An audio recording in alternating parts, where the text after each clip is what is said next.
নিজের চোখে দেখা। কিছুদিন আগে একটা জানাজা পড়িয়েছে, খোদার কসম করে বলছে 6:30 ইন্তেকাল করেছে। হসপিটালের বিল দেনেওয়ালা নাই, 4-4টা সন্তান। অ্যাম্বুলেন্সে ঘরে ঘরে আসবে, 1000-1200 টাকার বিল দেনেওয়ালা নাই। কি বুঝলেন? ক্ষণস্থায়ী দুনিয়া। মুমিনের কম থাকলেও আমি বলি, কেউ যদি এসে বলে হুজুর একটু দোয়া করেন, খুব পেরেশানিতে আছি, আমি তার হাত চুমু খেয়ে বলি তোমাকে মোবারকবাদ, আল্লাহ তোমাকে ভালোবাসে। পেরেশানি তো মালিক দেয়, এই জন্য এটা রহমত মুমিনের জন্য। পেরেশানি দেয় যখন ফেরেশতারা বলে আল্লাহ চাইতেছে চাইতেছে, টাকা পয়সা চাইতেছে, বলে এটা কি?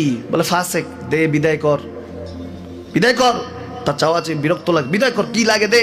আল্লাহ 10 কোটি দিয়েছে, 100 কোটি দে, বিদায় কর। মুমিন যখন চাইতে থাকে আল্লাহ আমাকে কিছু লাগবে, যখন একটু করে চায় আমার মাটাকে সুস্থ করে দাও, বাবাটাকে আল্লাহ আমার স্ত্রীকে, আমার আমাকে একটু তৌফিক দাও, চাইতে থাকে মুমিন। আল্লাহ বলে যখন ফেরেশতারা দেখে মুমিন চাচ্ছে, দেরি করতে পারে না, তাড়াতাড়ি খাজানা নিয়ে দিতে নেবে, আল্লাহ বলে রাখোস না, এত তাড়াহুড়া কিসে? তার চাওয়ার মধ্যে তো প্রেম আছে, একটু চাইতে দেস না।